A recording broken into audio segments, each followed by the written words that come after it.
Mas pinaigting ng kapulisan ng buong gitnang Luzon sa ilalim ng matatag na pamumuno ni Police Brigadier General Ponce Rogelio I. Peñones Jr., Regional Director ng Police Regional Office 3, ang kanilang preparasyon laban sa banta ng Bagyong Krising bilang bahagi ng Regional Disaster Preparedness and Response Efforts. Bilang bahagi ng pinaigting na disaster preparedness ng kapulisan, nagsagawa ng accounting at masusing inspeksyon ng Search and Rescue Team at kagamitan ang mga kapulisan sa iba't ibang probinsya ng rehiyon na apektado ng nasabing bagyo. Samantala, agarang umaksyon ang lahat ng istasyon ng pulisya sa iba't ibang lalawigan sa direktiba na bantayan ang mga lugar na lubhang maaapektuhan ng malakas na ulan, pagbaha at posibleng landslide. Nakadeploy na rin ang mga pulis sa mga flood-prone at landslide-prone areas upang magsagawa ng regular na monitoring at agarang aksyon kung kinakailangan. Bukod sa presensya ng kapulisan sa mga kritikal na lugar, naka-standby na rin ang mga search and rescue teams ng bawat probinsya sa rehiyon upang tumugon sa anumang insidente o evacuation effort.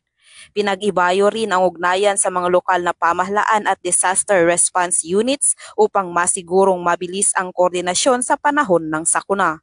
Ayon kay Police Brigadier General Peñones, ang seguridad at kaligtasan ng ating mga kababayan ang pangunahing layunin ng Pro3.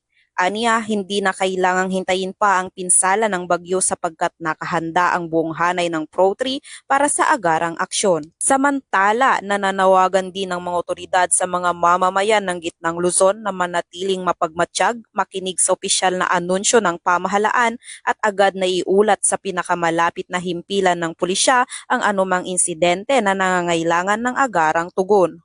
Ang hakbang na ito ay sumasalamin sa matibay na paninindigan ng kapulisan ng gitnang Luzon na nagbibigay prioridad sa kaligtasan, disiplina at malasakit sa komunidad lalo na sa panahon ng kalamidad. Mula dito sa gitnang Luzon, ako ang iyong PNN correspondent, Patrolwoman Jilliad Vincula Peña, alagad ng batas, tagataguyod ng Balitang Pulis.